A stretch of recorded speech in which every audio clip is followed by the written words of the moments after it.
শুরুর দিকেই বিএনপি সরকারের বিরুদ্ধে জামাতের অবস্থান যথেষ্ট জোরালো হচ্ছে। বিভিন্ন জায়গায় জামাত ধীরে ধীরে, মানে বাস্তবতাটা হচ্ছে ধীরে ধীরে জামাত কঠিন হচ্ছে, পরিস্থিতি ভিন্ন দিকে যাচ্ছে। জামাত মনে হয় হানিমুন পিরিয়ড হিসেবে বিএনপিকে ছাড় দিচ্ছে, কিন্তু জামাত এদিকে ইশারাও দিচ্ছে, ইঙ্গিতও দিচ্ছে যে হানিমুন পিরিয়ড কিন্তু প্রায় শেষ। নতুন জামাই যেরকম এই প্র্যাকটিস আছে, আপনারা অনেকে জানেন, আমাদের জীবনে এটা ঘটেছে।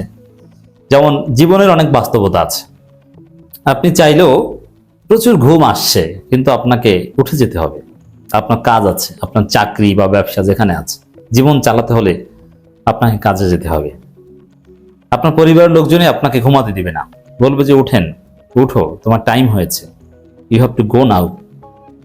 বিশেষ করে আপনার যখন সন্তান হবে, যেমন আমাদের এখন অভিজ্ঞতা, একাধিক সন্তান, কোনো কারণে অফ ডেতে যদি একটু বেশি ঘুমাতে যাই, না পাপা উঠো, উঠতে হবে, সুযোগ নেই। এটা জীবনের বাস্তবতা। এবং বাচ্চাদের স্কুল উঠতে হবে, স্কুল না থাকলেও ছোট বাচ্চা উঠে যায়, তার কারণে হলে উঠতে হবে, কোনো কাজ না থাকলেও। আর কাজ থাকলে তো কোনো কথাই নেই।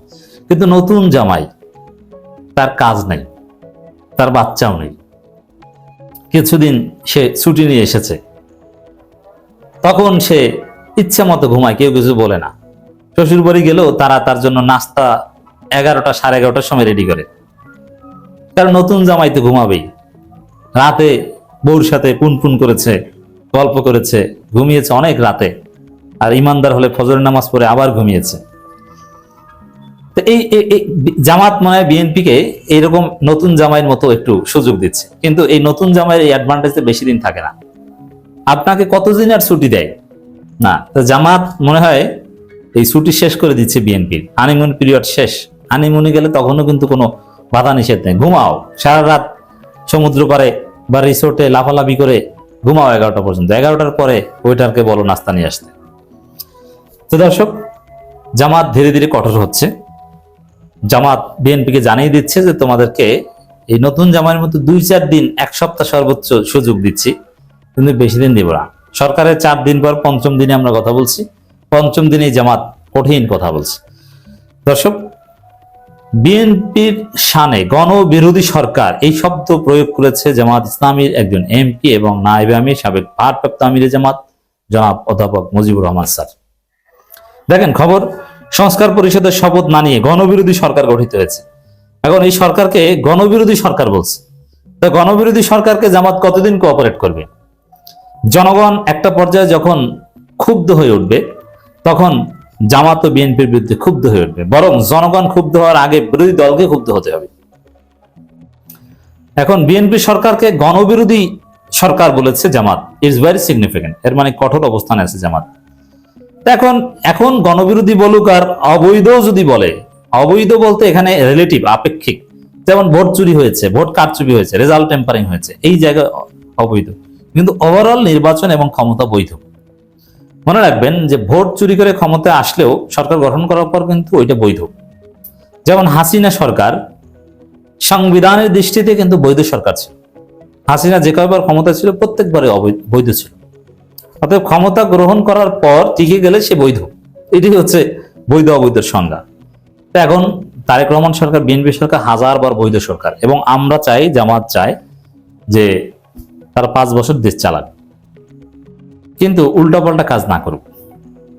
এই জন্যই জামাত এই গণবিরোধী সরকার শব্দটা বিএনপির শানে বা বিএনপি সরকার একটা অ্যাডজেক্টিভ দিয়েছে, গণবিরোধী সরকার। তাহলে এটার হুকুম কি? হুকুম হচ্ছে, যদি বিএনপি সংবিধান সংস্কার পরিষদের শপথ নেয় যথাসময়ে, তাহলে গণবিরোধী থেকে জনগণের রায়ের প্রতি সহানুভূতিশীল সরকার হিসেবে জামাত তাদেরকে আখ্যায়িত করবে, ধন্যবাদ জানাবে। একমাত্র বিরোধী দল জামাত যারা সরকারি দলকে ধন্যবাদ জানায়। বিভিন্ন জায়গায় তারেক রহমানের বক্তব্যের ধন্যবাদ, জামাতের লোকজন তারেক রহমানের কিছু ভালো ভালো উদ্যোগ, এটাকে অ্যাপ্রিসিয়েট করেছেন, ধন্যবাদ জানিয়েছেন। এটা রেয়ার, বিরল, এটা ঘটে না। বিরোধী দল কখনো সরকারি দলের প্রশংসা করে না, এবং প্রশংসা করে তাদের কাজও না। সরকারের ভালো কাজ ওটা সরকার প্রচার করুক না, সরকারি দল আছে তো এটা প্রচার করার জন্য। সরকারি দলের কাজ হচ্ছে ভালো কাজের প্রচার করা, তাদের তো এখন অন্য কোনো কাজ নাই। বিরোধী দলের কাজ হচ্ছে সরকারের সমালোচনা করা। নামটাই কিন্তু বিরোধী দল, মানে বিরোধিতা করবে। আপনার চরিত্র হচ্ছে বিরোধিতা করা, পক্ষে বলা এটা আপনার পোস্ট না। আমিরে জামাতের কাজ হচ্ছে বিরোধিতা করা, সংসদে বিরোধী দল। তবে এই বিরোধিতা ধ্বংসের জন্য না, এই বিরোধিতা টিকিয়ে রাখার জন্য, ভালোর জন্য, তাকে সঠিক পথে রাখার জন্য। গণতন্ত্রের এই বিরোধী দল সরকারি দলের কনসেপ্টই এটা, যে নিজে নিজের ভুল দেখে না, আরেকজনে ভুল ধরিয়ে দিবে। এই জন্য আপনার কাজ হচ্ছে সারাক্ষণ ভুলের পিছনে লেগে থাকা। এই যে আমাদেরকে বলে না আমরা শুধু সারাক্ষণ অন্যের ভুলের পিছনে লেগে থাকি, হ্যাঁ এটি গণতন্ত্র, এটি রাজনীতি, এটি বিরোধী দলীয় রাজনীতি। আপনি সারাক্ষণ ভুলের পিছনে লেগে থাকবেন। তো দর্শক, সংস্কার পরিষদের শপথ না নিয়ে গণবিরোধী সরকার গঠিত হয়েছে। জামাত এই কথা বলার মাধ্যমে বোঝাতে চেয়েছে বিএনপিকে লাইনে আসতে হবে, বিএনপিকে সংস্কার পরিষদের, সংবিধান সংস্কার পরিষদের শপথ নিতে হবে। তবে বিএনপি শপথ নিবে, কিন্তু আগে সংবিধান তাদের নিজেদের মতো করে সংস্কার করে, নিম্নকক্ষে পাস টাস করে, কাটাছিড়া করে, গেজেটেড পাস করিয়ে তারপরে বলবে যে ঠিক আছে এবার স্পিকার সব হয়েছে। বাধ্য যদি হয় সংবিধানে, তখন গণভোট ঢুকিয়ে তারপরে বলবে এবার যেহেতু আছে, এবার আমরা গণভোটকে বৈধতা দিয়ে শপথ নিলাম। কিন্তু সংবিধান নিজেদের মতো করে যা সাজানো, ওটা ওই ধাঁচে সাজিয়ে নেবে, তারপরে শপথ নিয়ে কিছু কাজ করবে অথবা চূড়ান্ত পরিণতি দিবে। এরকম ধানাই ফানাই করলে চলবে না, বিএনপিকে টিকতে দেবে না, জামাত কোঅপারেট করবে না। বিএনপিকে যেটা করতে হবে, at any cost, as soon as possible সংবিধান সংস্কার পরিষদের শপথ নিতে হবে। এবং জামাত এখানে হতে পারে, বিএনপি যদি তাদের ব্রুট মেজরিটির অপপ্রয়োগ করে সংসদের অধিবেশন ডেকেই সংবিধান সংস্কারের বিভিন্ন বিল উত্থাপন করে, সংস্কার পরিষদ ছাড়া এই সংসদেই, নিম্নকক্ষেই, তাহলে বিরোধী দলীয় চিফ হুইপ সংবিধান সংস্কার পরিষদের অধিবেশন ডাকতে পারেন। সেই রিকোয়ারমেন্টস পূরণ হয়ে গেছে, তারা পাল্টা সংবিধান সংস্কার শুরু করবেন গণভোটের রায়ের আলোকে, জুলাই সনদের আলোকে। তখন কিন্তু দেশে একটা গৃহযুদ্ধের মতো পরিস্থিতি তৈরি হবে। অতএব তার আগে, এই জটিলতা তৈরির আগে বিএনপিকে সংবিধান সংস্কার পরিষদের শপথ নিতে হবে। এই বিষয়ে বিএনপিকে তার অবস্থান পরিবর্তন করাতে বাধ্য করতে হবে। জামাত কোনো ছাড় দিতে পারবে না। যদি জামাত এই বিষয়ে ছাড় দেয়, তাহলে জনগণ জামাতকে ছাড় দিবে না। বিরোধী দল হিসেবে জামাতকে আরো কঠোর হতে হবে। তবে ধীরে ধীরে ভিন্ন, এই যে বললাম যে ধীরে ধীরে পরিস্থিতি ভিন্ন দিকে যাচ্ছে, এক পর্যায়ে দেখবেন যে বিএনপি যদি ঘাটতারামি ভারতীয় নীতির উপর আওয়ামী লীগকে যে কথা দিয়েছিল, যে কমিটমেন্ট দিয়েছিল, ওই কমিটমেন্টের উপরে যদি বিএনপি ইস্তেকামাত থাকে,